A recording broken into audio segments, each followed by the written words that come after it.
Amen. Je vais demander à la production de nous afficher Luc 17 au verset 11.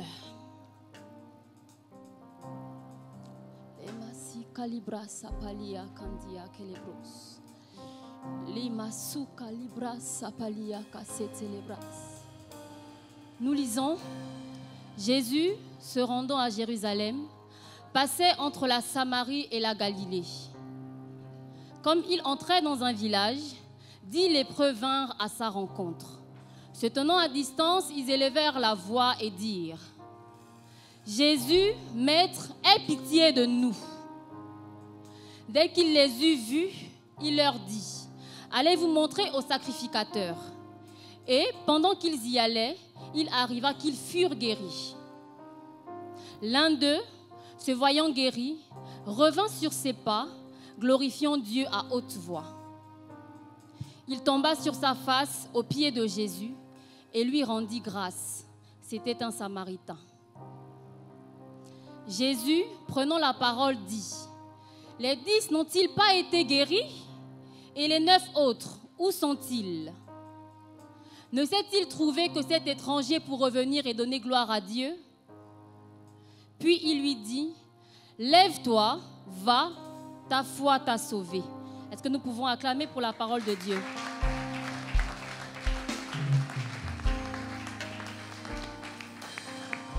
Nous prions.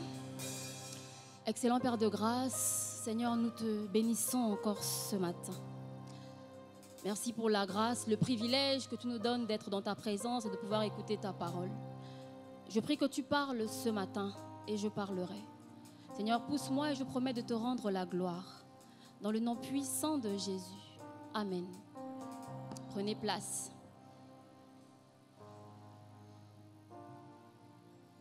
Alléluia. Oui, vous pouvez prendre place, merci. Alléluia. Je suis contente de vous voir ce matin. Non, mais vraiment, je suis même pas contente. En vérité, je suis heureuse. Parce que je crois que être content, c'est un état qui est passager.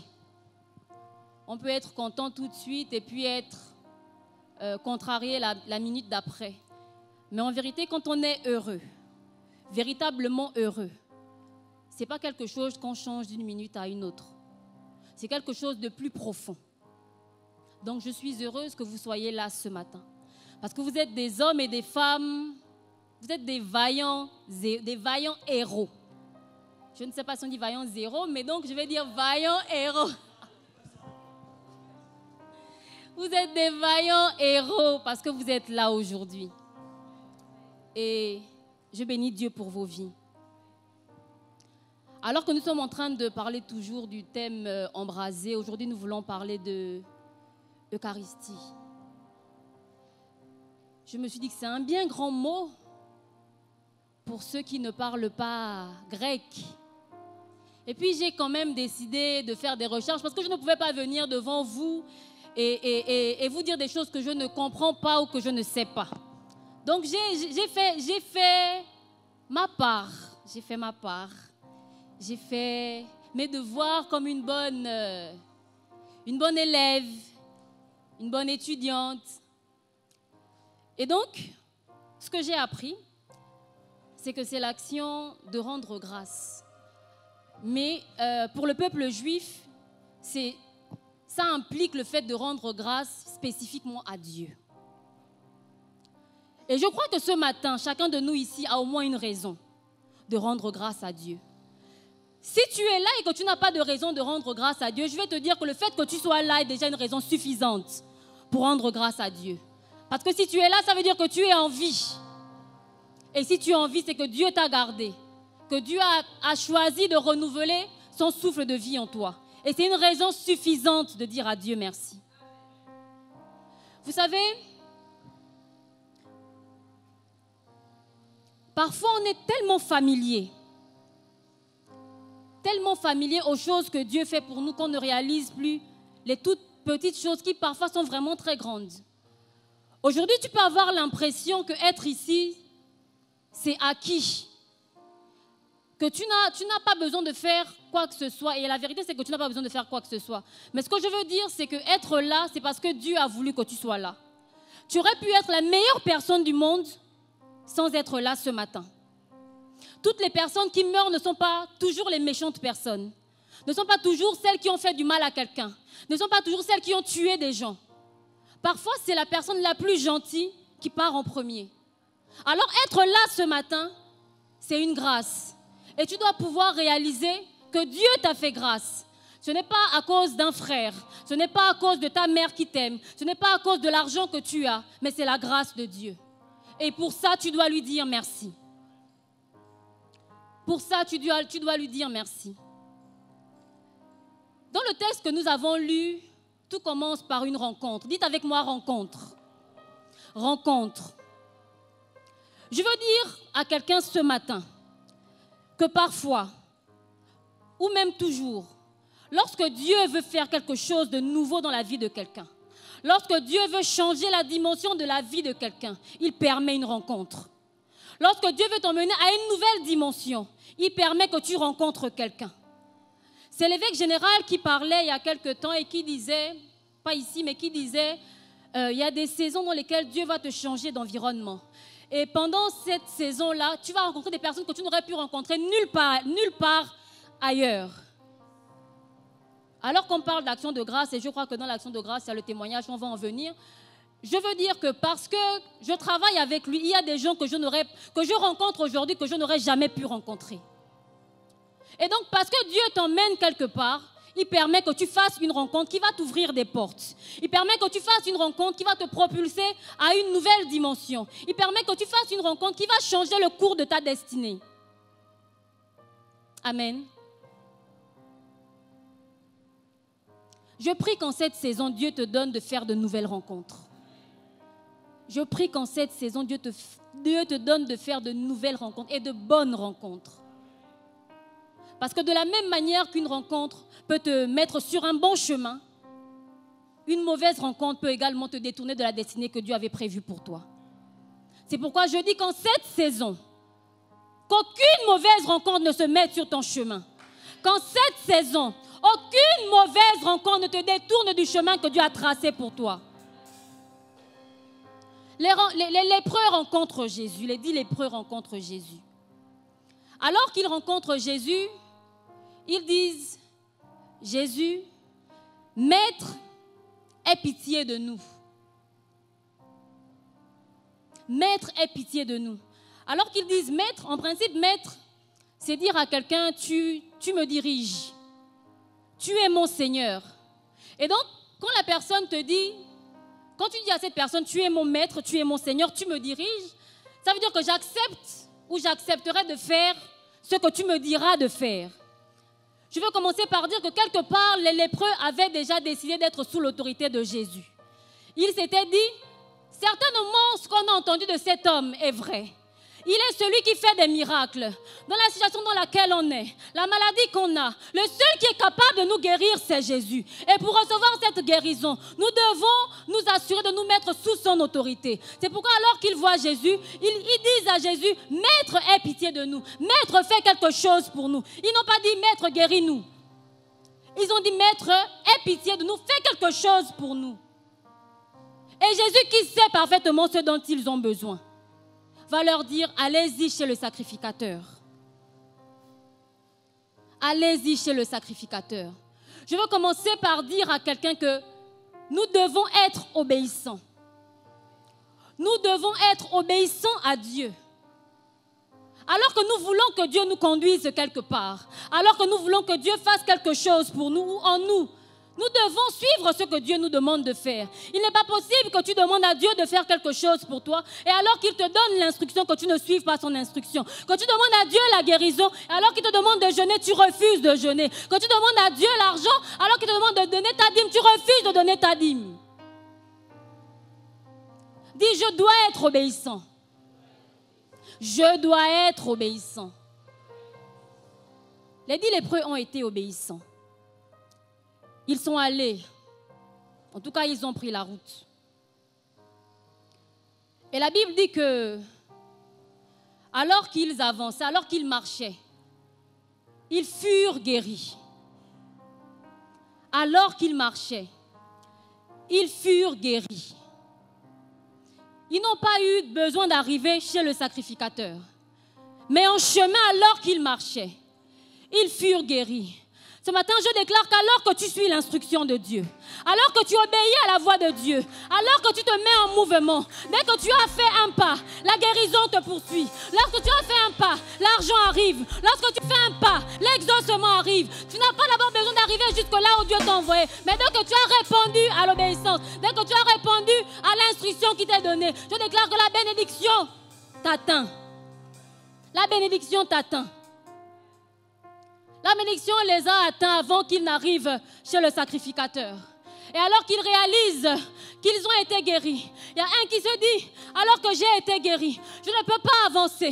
Je ne peux pas avancer. Il faut que je revienne d'abord. Je dois venir rendre gloire à Dieu. Je dois venir témoigner de ce que Dieu a fait, de ce que Dieu a dit. La Bible dit qu'ils l'ont vaincu à cause de la parole de leur à cause du sang de l'agneau et à cause de la parole de leur témoignage. Alors que Dieu te donne la guérison, alors que Dieu te donne le miracle, il a besoin que tu témoignes. Il faut que tu témoignes, pas pour Dieu. En vérité, tu témoignes pour tes frères.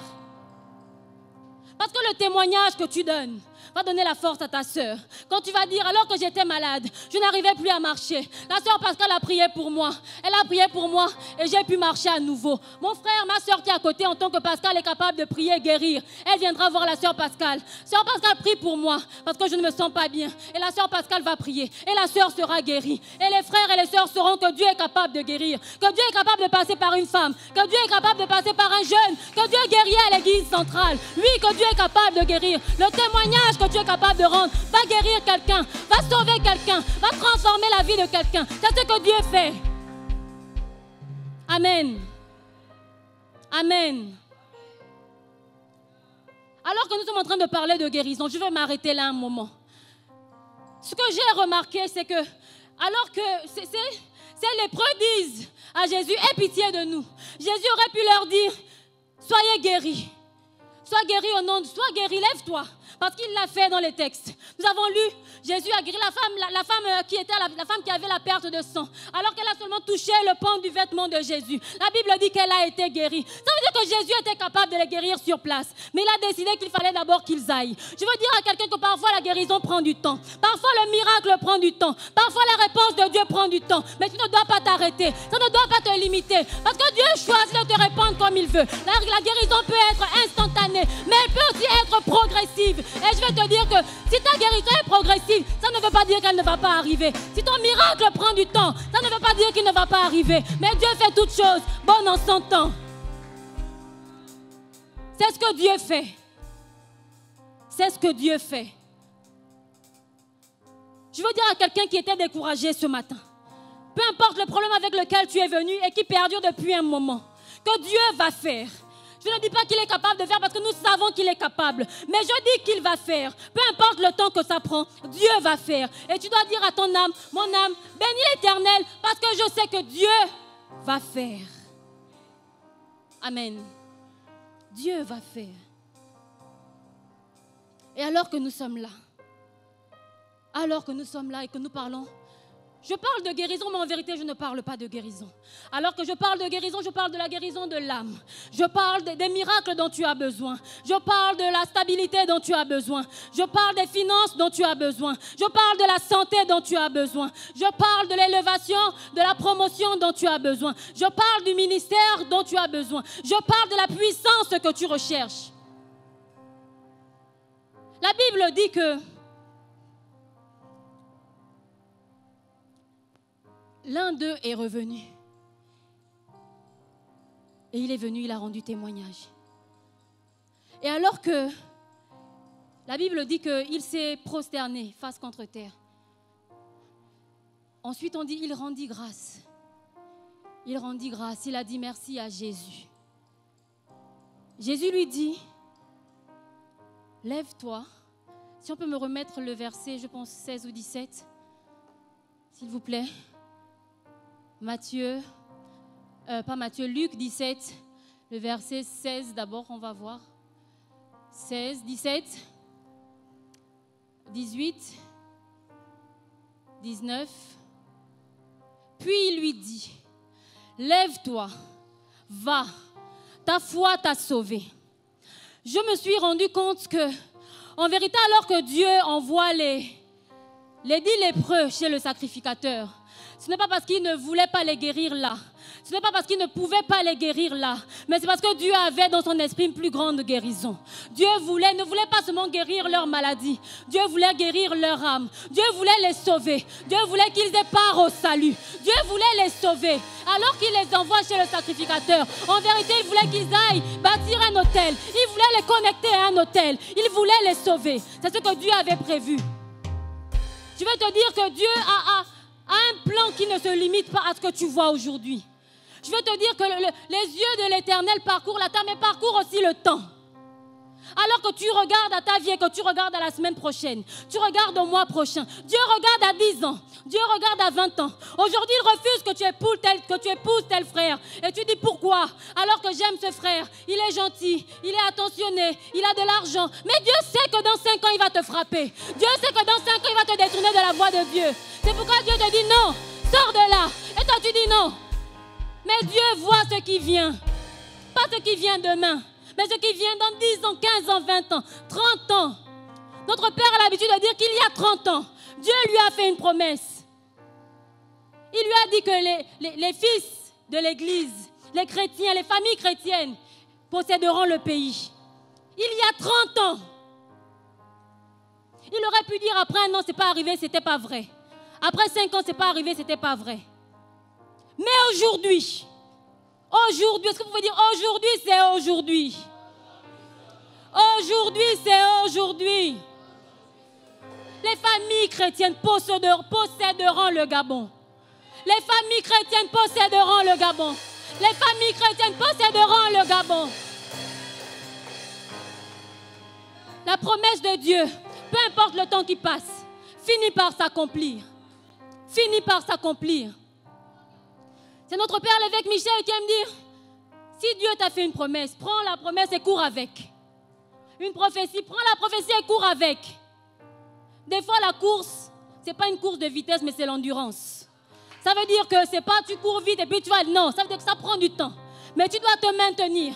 Tu cours, tu ne t'arrêtes pas. Le temps passe, mais tu continues de courir. Quand tu es fatigué, tu ralentis un peu, mais tu cours toujours. Tu ne te lasses pas de courir. Tu cours, tu cours. Il y a des obstacles, mais tu cours. Il y a des embûches, mais tu cours. Des fois, tu trébuches, tu te relèves, tu cours, tu avances, tu cours. C'est ça que Dieu veut. Et c'est comme ça qu'il accomplit ce qu'il a dit qu'il allait faire. Alléluia. Alléluia. Oui, Dieu avait le projet d'une guérison. Je l'ai appelée la guérison éternelle. Alors qu'eux, ils voulaient une guérison peut-être instantanée, momentanée. Dieu a dit, moi je veux pour vous. Jésus dit, je veux pour vous une guérison éternelle. Une guérison éternelle parce que votre salut compte plus que tout. Et c'est ce 10e lépreux qui revient, à qui on dit, va, ta foi t'a sauvé. Et qui hérite du royaume de Dieu. Je veux dire à quelqu'un que le temps qui passe ne te détourne pas de la voie de Dieu. Que le temps qui passe ne te détourne pas de la voie de Dieu. Nous connaissons l'histoire de... Est-ce qu'on peut m'afficher Daniel 3, du verset 17 au verset 18? Vous avez entendu parler de l'histoire de Daniel et de ses fidèles compagnons. Shadrach, Meshach, Abednego. Alors qu'on leur demande de se prosterner, ils disent non, nous ne nous prosternerons pas. Parce que se prosterner, ça veut dire que finalement Dieu n'est plus mon Dieu. Et que j'adore un autre Dieu. Que je me soumets à un autre Dieu. Oui, peut-être que vous voulez juste que pour le moment je reconnaisse que c'est votre Dieu. Mais pour moi, en vérité, c'est renier mon Dieu. Et je ne peux pas renier mon Dieu. Peu importe ce qui peut m'être offert. Peu importe la guérison que l'on m'offre. Peu importe l'argent que l'on m'offre. Peu importe la promotion que l'on peut m'offrir. Je ne renierai pas mon Dieu. Et ils ont fait le choix. Ils disent, voici notre Dieu que nous servons peut nous délivrer de la fournaise ardente. Et il nous délivrera de ta main, ô roi. Est-ce qu'on fait le verset 18?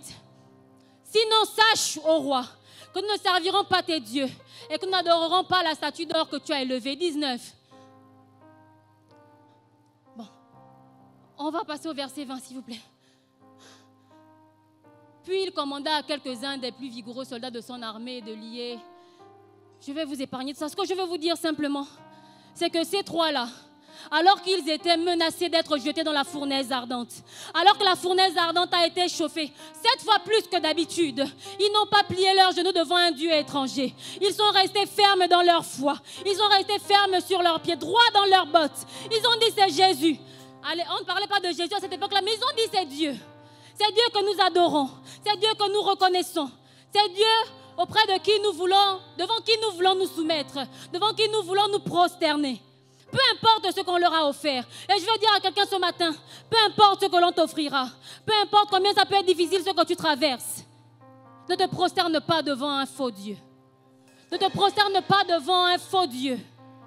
Te prosterner, ce n'est pas l'action de te mettre à genoux, mais c'est de te détourner de ce que Dieu veut pour toi. C'est de te détourner de la voie que Dieu a tracée pour toi. Ne te prosterne pas devant un faux Dieu. Les masu calibra sapalia candia kelebras. Les masse telebras sapalia katalabras. Lia masi telemaha. Les masi calibra sapalia. Les masse telebras. Limasi calibra sapalia candia kelebras. Les amasse telebras.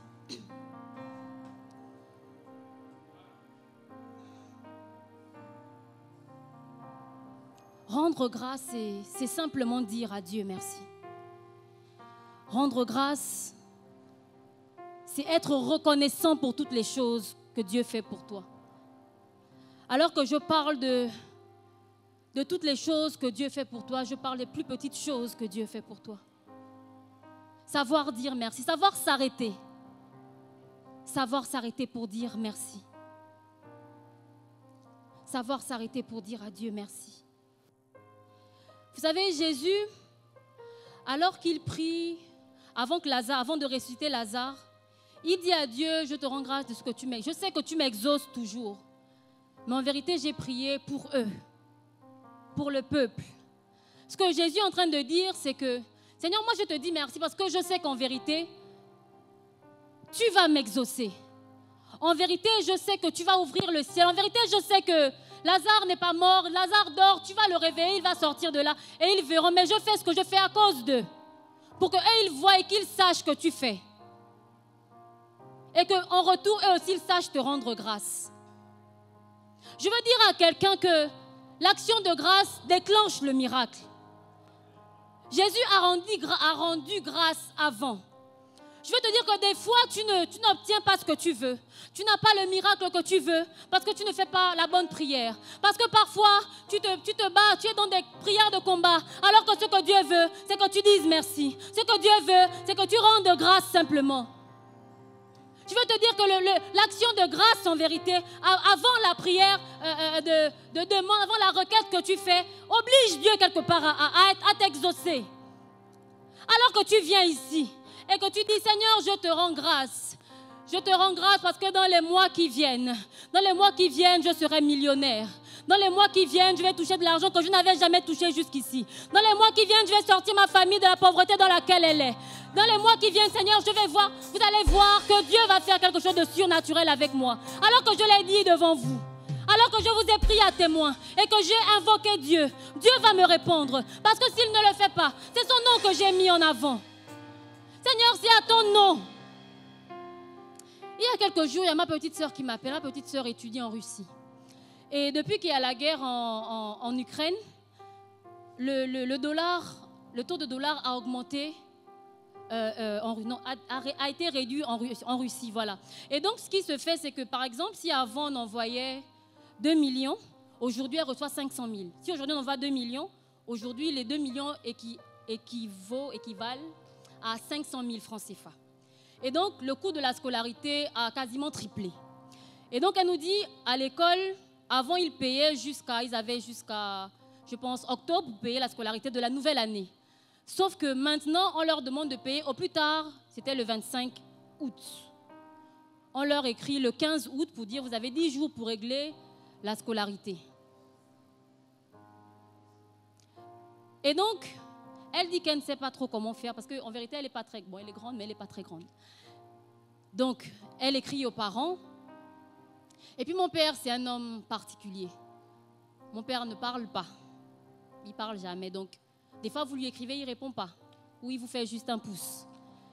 Et donc, elle lui a écrit, elle savait que ce n'était pas la peine, il n'allait pas répondre. Et il n'a pas répondu, sans surprise. Et donc, elle a écrit à ma mère, et puis ma mère lui a dit, on verra ce que Dieu va faire. Sauf qu'elle est en 2e année de médecine, elle a 20 ans.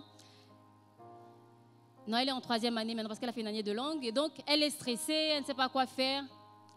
Et elle m'appelle. Et quand elle m'appelle en général, elle dit, toi, tu es mon dernier secours, la fille de l'évêque Michel Ombourg. Et donc, elle me dit, tu es mon dernier secours parce que je pense que je vais rentrer au Gabon, je vais arrêter la médecine. Je lui ai dit, tu vas arrêter la médecine, pourquoi? Non, parce que il faut payer là-dedans. Elle m'a appelé, peut-être on était le 21 ou le 22. Donc, il restait à peine 3-4 jours. Et elle me dit, non, elle me dit, j'ai fait plusieurs rêves depuis ces quelques jours, je me vois au Gabon, on est en train de marcher dans les rues pendant... Et je lui ai dit, ça c'est ton âme, c'est ton cœur. Tu es juste inquiète, tu es préoccupée. Je lui ai dit qu'il n'y a pas de chance que tu rentres au Gabon et que tu arrêtes la médecine parce que moi j'ai le projet de construire une clinique pour toi. Donc si tu fais ça, on n'aura plus de médecins. Donc il faut que tu finisses parce que ma clinique est entre tes mains. Je l'ai fortifiée, je lui ai dit non, il faut danser. Parce qu'elle avait le moral bas, je lui ai dit, mets la louange, tu chantes, tu danses, oublie ça, on va prier et Dieu va faire. De toutes les façons, t'inquiéter ne va servir à rien. T'inquiéter ne va servir à rien. Donc ce que tu vas faire ce soir, tu danses, on rend grâce à Dieu et puis on a prié. J'ai dit on va prier, on a prié. Et je lui ai dit, je prie un Dieu vivant. Je prie le Dieu de mon père l'évêque général, docteur, Mike Steve Joktan. Mon père, mon Dieu, le Dieu de mon père, l'évêque Michel Ombourg. Il n'y a pas de chance qu'on prie et que rien ne se passe. Le lendemain, elle m'écrit, elle m'envoie un smiley. Elle m'a dit, le Dieu de l'évêque général et le Dieu de l'évêque Michel est vivant. On m'a envoyé de l'argent.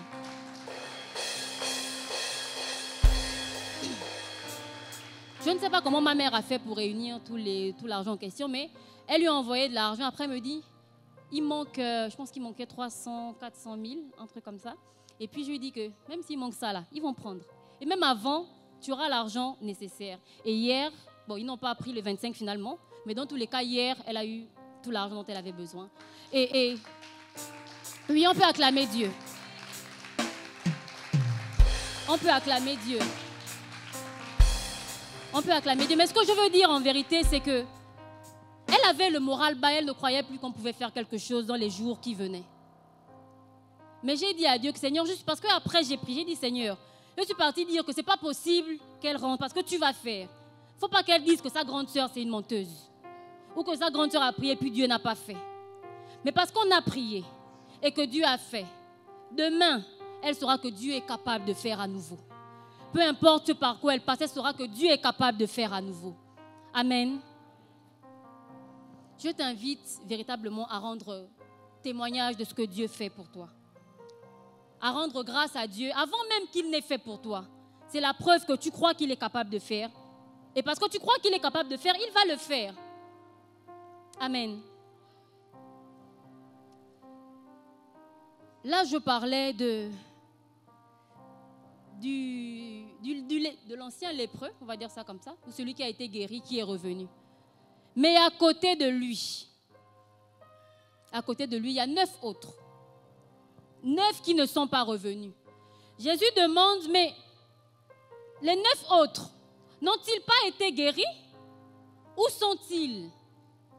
Ça veut dire qu'on n'est pas en train de se demander, en fait, en vérité, quand Jésus dit n'ont-ils pas été guéris, c'est une question rhétorique. Ça veut dire qu'il n'attend pas de réponse. C'est parce qu'il sait qu'en vérité, ils ont été guéris. Ils ont été guéris, mais ils ont fait le choix de ne pas venir rendre grâce. Ils ont fait le choix de ne pas venir témoigner de ce que Dieu avait fait.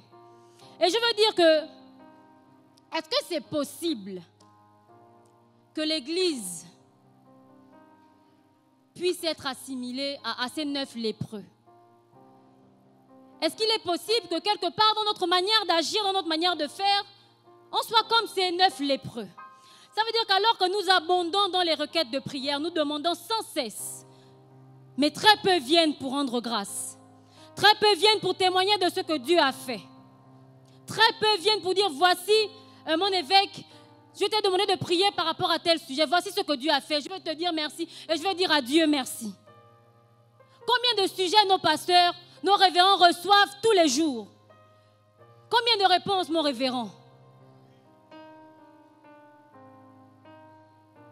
Vous savez, action de grâce, ce n'est pas juste le fait de dire merci. Des fois, c'est venir et puis faire une offrande. Merci, mon révérend, parce que tu as prié et j'ai vu la main de Dieu. Merci, mon révérend, parce que tu as prié et j'ai vu une porte s'ouvrir. Mais nous prions, mais nous venons pour demander. Nous venons pour dire, priez pour nous. Faites ceci pour nous, nous avons besoin de vous. Et pour rendre grâce, je crois que ça fait un moment qu'on demande de venir témoigner, de s'inscrire au secrétariat pour les témoignages. Je ne sais pas si on a déjà atteint 100 témoignages. Je crois qu'on est quand même plus de 500 dans cette église. Et je crois que Dieu fait. Je crois que Dieu fait. Les 9 autres ont fait le choix de ne pas venir témoigner. De ne pas venir dire merci. Et c'est ce que parfois nous faisons à l'église. Quelque chose qui a attiré mon attention également, c'est que la Bible dit, Jésus dit, il dit, ne s'est-il trouvé que 7 étrangers. Ça veut dire qu'avant, il y avait un groupe de personnes. On ne les avait pas dissociés. On ne savait pas qui était qui. On nous a juste dit que Jésus allait à Jérusalem et puis il s'est arrêté, il a vu 10 lépreux. Mais à ce moment-là, on dit qu'il y avait un étranger. Ça veut dire que les autres étaient des juifs. Les autres étaient de la maison. Mais c'est celui qui n'était pas de la maison, celui qui était juif, qui décide de revenir sur ses pas, qui décide de revenir dire merci à Jésus. Jésus qui n'était pas en vérité son Seigneur, qui n'était pas censé être son Seigneur, mais qui est devenu son Seigneur. Ça veut dire que parfois, ceux qui viennent dire merci à notre Père, ce ne sont pas ses enfants. Ceux qui viennent dire merci à notre Père, ce ne sont pas les enfants de la maison. Ceux qui viennent montrer leur reconnaissance, ce sont des gens du dehors, alors qu'ils demandent à l'aide, alors qu'ils disent soutenez-moi. Ce n'est pas les gens de la maison, mais c'est les gens de l'extérieur. 7 étrangers. 7 étrangers. Le risque avec ça, c'est quoi? C'est que l'étranger prenne la place du fils. C'est que l'étranger soit placé là où le fils devait être placé.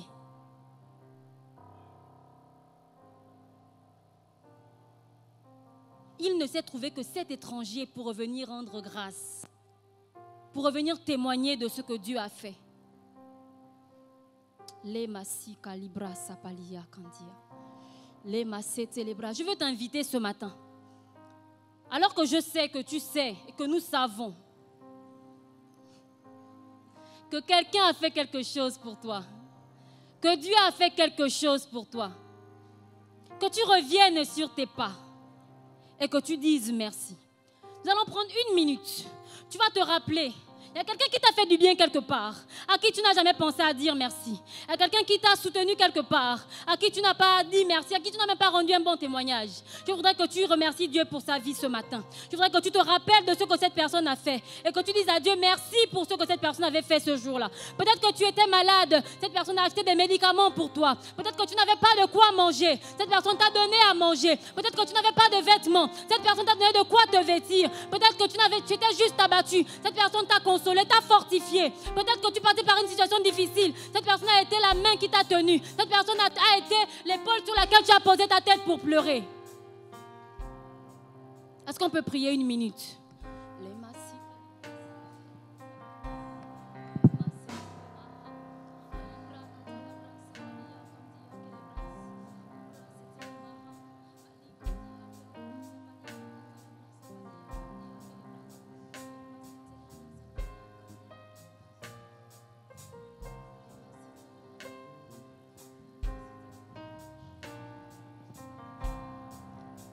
Amen. Amen. Vous savez, on n'aime pas aider les personnes ingrates. Si je viens, je vais aller chez la sœur Maureen. Maureen, donne-moi ton cahier, s'il te plaît. Non, donne-moi ton téléphone, c'est mieux. Voilà. Maureen m'a offert un téléphone, un iPhone. Et puis je pars. Je reviens encore. Maureen, donne-moi ton cahier. Je reviens. Maureen, donne-moi ton deuxième téléphone. Et à chaque fois, je viens vers Maureen. Je demande. Mais je ne dis jamais merci. Je ne dis jamais merci. À un moment donné, même si Maureen ne va plus me donner. Même si elle ne va plus me donner, elle va dire demande à Ivana à côté. Ou je dois faire quelque chose avec ce que j'ai. On n'aime pas aider les personnes ingrates. C'est l'histoire d'un ami. C'est l'histoire de quelqu'un que je connais. Il me dit un jour, on discute, non, j'ai besoin que tu m'aides. J'ai besoin que tu pries pour moi parce que j'ai fait venir, j'ai payé pour des affaires à Dubaï qui doivent arriver et depuis ça tarde, ça traîne, je n'ai pas de suite. Et j'ai investi toutes mes économies pour cette affaire que je veux lancer. Donc j'ai besoin que tu pries pour moi s'il te plaît. Et c'était très tard dans la nuit, peut-être aux environs d'1h, 2h du matin. J'ai dit ok. Et j'ai prié. Mais vraiment, j'ai prié. Pas qu'un jour, j'ai beaucoup prié. Et puis un jour, peut-être un mois après, je demande, mais au fait, ce pourquoi tu m'avais demandé de prier. Oh non, mais mes affaires sont arrivées. Je dis, ah, ok, mais tu ne m'as pas dit depuis quand je te confie ma vie. J'ai dit, ah, ok, d'accord. J'ai dit, ok, d'accord. Mais je crois quand même que si tu as pris la peine de me demander de prier, tu peux venir me dire que tu as prié, c'est bon, c'est arrivé. Je ne veux pas prendre tes choses, mais c'est quand même bien. Donc, juste pour dire que ça n'encourage pas. Quand vous voulez que les gens vous aident, quand vous voulez que les gens vous soutiennent, il faut savoir dire merci. Il faut savoir rendre grâce, simplement c'est dire merci. Ne pas être ingrat. Des fois, on ne vous demande pas les choses que vous avez reçues. Mais juste dire merci pour ce que tu as fait. Merci de ce que tu as dit. Merci d'avoir été là. Ça compte. Amen. Est-ce que vous pouvez prendre la décision de dire merci quand on vous a fait du bien? Amen. Soyons reconnaissants. Je veux dire que nous sommes les enfants de Dieu. Nous sommes chrétiens. L'ingratitude, ce n'est pas chrétien. Ce n'est pas possible que les gens à l'extérieur, que les païens sachent dire merci, que l'étranger, là, le samaritain, sache dire merci. Et que nous, chrétiens, ne sachions pas dire merci. Ça doit être notre marque de fabrique. Dire merci. Dire bonjour, être poli. On ne peut pas être chrétien et impoli, ça ne passe pas. Ça n'a pas de sens, être chrétien et impoli, ça n'a pas de sens. Donc soyons chrétiens. En fait, en vérité, quand on dit soyons chrétiens, ça veut dire soyons polis, soyons reconnaissants, soyons aimables, soyons généreux. Amen. Je suis en train de terminer.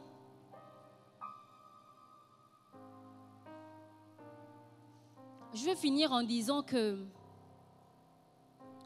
alors que je parle de rendre grâce, de dire merci, je veux dire à quelqu'un qu'on ne dit pas merci, on ne rend pas grâce seulement quand tout va bien.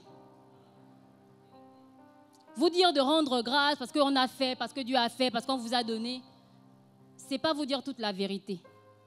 C'est dire une demi-vérité. La parole de Dieu nous demande de rendre grâce en toutes choses. Ça veut dire, on ne rend pas grâce pour toutes choses. Je ne te demande pas de dire à Dieu merci parce que ton père est mort. Ce n'est pas parce que. Mais même quand mon père est mort, je rends grâce à Dieu. Même quand je passe par des moments difficiles, je rends grâce à Dieu. Même quand je ne comprends pas ce que je vis, je rends grâce à Dieu. Parce que lorsque je ne comprends pas, quand bien même je ne comprends pas, Dieu comprend. Dieu sait tout. C'est l'évêque Michel qui m'a appris ça il y a quelques temps et vraiment je pense que c'est l'une des grandes révélations que j'ai eues l'année dernière, c'est que Dieu n'est surpris par rien du tout. Quand je vis quelque chose qui me fait mal, qui me dérange, à la fin je me dis que Dieu savait. Moi je suis surpris aujourd'hui, mais Dieu savait. Et parce que Dieu savait, Dieu a déjà préparé la suite. Parce que Dieu savait, Dieu a déjà ouvert les portes qui vont suivre. Je ne vois pas tout, mais Dieu a déjà tout vu. Je ne sais pas tout, mais Dieu sait tout. Donc que ce soit dans le bon, dans le mauvais, rendons grâce à Dieu. Amen.